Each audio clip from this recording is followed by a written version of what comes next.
Саламатсыңарбы, урматтуу 11 класстын окуучулары? Кыргыз тили сабагын баштайбыз. Сабакка керектүү болгон окуу куралдарыңарды даярдагыла. Бул видеону кунт коюп көрүп чыккыла. Бүгүнкү биздин темабыз Бишкек, Кыргызстандын борбору. Ал эми грамматикалык темабыз историзмдер. Бүгүнкү сабагыбызда балдар Бишкек шаарынын тарыхынан маалымат алабыз. Историзм сөздөр кайсы тармакта колдонулаарын билебиз. Сөз байлыгыбызды арттырабыз жана борборубуз тууралуу айтып бере алабыз. Балдар, Бишкек Кыргызстандын борбору экендигин билебиз, бирок анын тарыхын эмне себептен Бишкек деген аталыш алып калгандыгын менимче көпчүлүгүңөр уккан эмессиңер. Демек, ал тууралуу кыскача текстке көңүл бургула. 17-18 кылымдарда кыргыздар менен калмактар көп согушканы белгилүү. Санжыра маалыматтары боюнча Солтоо уруусу Алабука жергесинде конуш алат. Аталган уруудан чыккан Кенен Баатыр Алабука жеринде уулдуу болот. Энесинин толгоосу ал сабадагы кымызды Бишкек менен бышып жатканда башталат. Ушундан улам балага Бишкек деген ат коюлат. Ошентип Баатыр болжол менен 1702 жылы түштүк жергесинде жарык дүйнөгө келип, ошол жерде эр жетип, калмак баскынчыларына каршы күрөштө түштүктө Баатыр катары таанылган. 1733-59 жылдар аралыгында калмак баскынчылары менен күрөшкөн.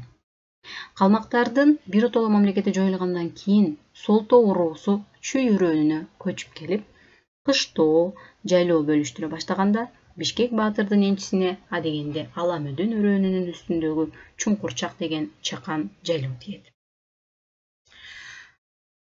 Демек, балдар, шаарыбыздын аталышы мына ошол Бишкек Баатырдын атына коюлган экен.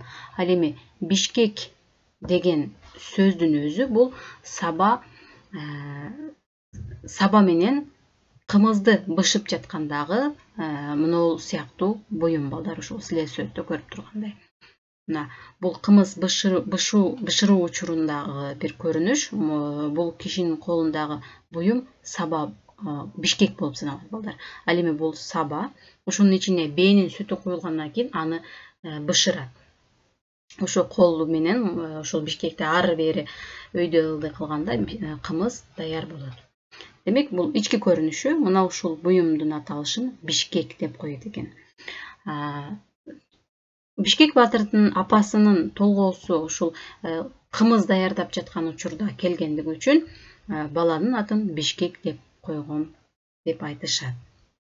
Бишкек Баатыр кийинчерээк ушол Чуңкурчак жайлоосунун тегерегинде өзүнүн элин камсыздап, башкарып, багып, башчылык кылып жүрүп, кийин өмүрү аягына жеткенде ошол жерге өзүнүн керези боюнча Чуңкурчактагы бир дөөгө коюлат. Балдарына керез калтырат, менин мүрзөмдүн айланасына бак дарак тигип койгула, ошол жерде ары бери өткөн адамдар Куран окуп турсун дейт. Балдары бул керезди аткарат. Кийинчерээк ал жер улам чоңоюп отуруп, чоң бакка айланат дагы. Ары бери өткөн соодагерлер бул жерде эс алып, кербен-сарай курулат. Ошентип отуруп бул жер бир өзүнчө бир борборго айланып калат да. Кийинчерээк түрдүү чайканалар ачылып, ал жерде тамактануучу жери ачылып, бул жер Бишкек, кайсы жерге токтойбуз дегенде Бишкектин мүрзөсүнө Бишкекке токтойбуз, Бишкек болуп отуруп, ушинтип Бишкек деген аталыш алып калат.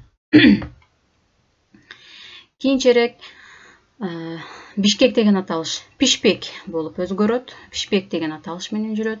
Андан кийин Совет доору орногондон кийин Фрунзе, Михаил Фрунзенин атына коюлат. Андан кийин эгемендүүлүктү алгандан кийин бул Бишкек кайрадан Бишкек деген аталышка коюлат. Совет доору учурунда борбор шаарыбыз өзгөчө өсүп өнүккөн. Биринчиден Кыргыз СССРинин административдик борбору катары тандалып алынгандан кийин дүркүрөп өнүп өсөт. Азыр болсо Бишкек биздин сүйүктүү борбор шаарыбыз өнүгүүнүн жолундагы чоң кооз шаарлардын бири. Эми балдар, текст окуп бүткөндөн кийин төмөндөгү суроолорго жооп бергиле. Бишкек деген сөз эмнени түшүндүрөт? Бишкек Баатыр төрөлгөн жер азыркы күндө кайсы облуска кирет? Бишкектин негизги ишмердүүлүгү эмне болгон? Ал кандай иштерди аткарган? Шаардын пайда болушу Бишкек Баатырдын аты менен кандай тиешеси бар? Бул суроолорго балдар ойлонуп жооп бергиле. Ал эми бүгүнкү биздин грамматикалык темабыз историзмдер. Историзмдер деп балдар учурдагы кыргыз тилинин активдүү лексикасынан чыгып, бирок белгилүү бир тарыхый доордун көрсөткүчү катары тилибизде али колдонулган сөздөрдү айтабыз. Мисал үчүн карагыла балдар. Удайчы. Удайчы деген сөз ханды же болбосо акимди, төрөнү ээрчип жүргөн жоокер, анын буйругун аткаруучу жан жөкөрү, жанында коштоп жүргөн адам. Болуш. Совет бийлигине чейинки падышалык Россиядагы административдик аймактык бирдик, бир белгилүү бир урууну, белгилүү бир аймакты башкарган адамды болуш деп койгон. Таман акы. Бул мал баккандыгы үчүн төлөнүүчү акы. Чөп ооз, жайлоону пайдалангандыгы үчүн алынган, элден алынган акы. Демек балдар, бул сөздөрдү биз историзмдер дейбиз. Историзмдер ошол түшүнүктөр азыркы учурда колдонулбайт. Ал түшүнүктөр биздин учурдагы турмушубузда жок. Тарыхый доорду гана көрсөтүп туруучу сөздөр катары айтылат. Биз силер менен өткөнкү сабагыбызда архаизмдер деген теманы өткөнбүз балдар.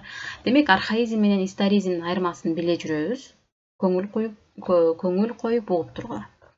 Историзмдер азыркы коомдук турмушта колдонулбаган түшүнүктү атайт. Ал эми архаизмдер болсо бүгүнкү күндө жашап колдонулуп жүргөн түшүнүктү билдирет. Историзмдердин учурда колдонулуп жаткан тилде синонимдери болбойт балдар. Историзм бул ошол тарыхта гана калып кеткен сөздөр. Ал эми архаизмдер болсо азыркы тилде орун алмаштырып колдонууга синонимдери бар сөздөр. Историзмдер ошол эскирген маанисинде кала берет. Алар активдүү лексика катары колдонулбайт. Булар негизинен көркөм адабияттарда же тарыхта гана окусаңар болот да бул сөздөрдү. Аны биз күнүмдүк турмушта колдонбойбуз. Ал эми архаизмдерди болсо анын маанисин жаңыртып, биз активдүү лексика катары аны турмушта колдонобуз. Төмөнкүлөргө көңүл бургула. От араба. От арабаны биз поезд деп азыркы учурда колдонобуз. Демек, бул архаизм сөздөр булар. Кырааткана, китепкана дейбиз биз азыр. Уруят. Мурда уруят деген сөз колдонулган. Азыр биз бул сөздү эркиндик деген сөз менен алмаштырганбыз. Демек, бул катарда турган сары тилкедеги сөздөр архаизмдер болот балдар. Ал эми булар историзмдер. Кул, эрки жок адам. Азыркы учурда кул жок. Ошондуктан бул историзм болот. Сарбаз. Кукун хандыгындагы жөө аскер. Демек, азыркы учурда хандыктын өзү дагы жок. Демек, бул сарбаздар дагы жок. Басмачы.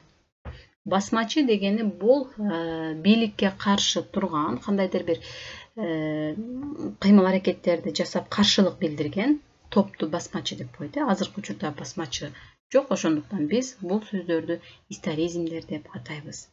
Демек, жыйынтыктап айтканыбызда, архаизмдер бүгүнкү учурда колдонулган башка синоним сөздөр менен колдонсок болот. Ал эми историзмдер болсо түшүнүк дагы биздин турмушта колдонулбайт, ал сөздөр дагы колдонулбайт. Анда балдар, окуу китебиңердин 164 бетинде 201 көнүгүүнү карагыла. Бул жерде историзм, архаизм сөздөр берилген. Ошол сөздөрдү катыштырып, сүйлөмдөрдү түзгүлө. Ал эми үйгө тапшырма болсо, бул сүйлөмдөрдү окуп чыгасыңар, үзүндүлөр берилген. Ошол асты сызылган сөздөрдүн маанисин историзм сөздөр болот, таап, чечмелеп жазып чыгасыңар. Мисал үчүн, найза деген сөз эмне? Кандай мааниде колдонулат? Ушундай тартипте жазып жөнөткүлө. Сабагыбыз бүттү балдар, саламатта тургула.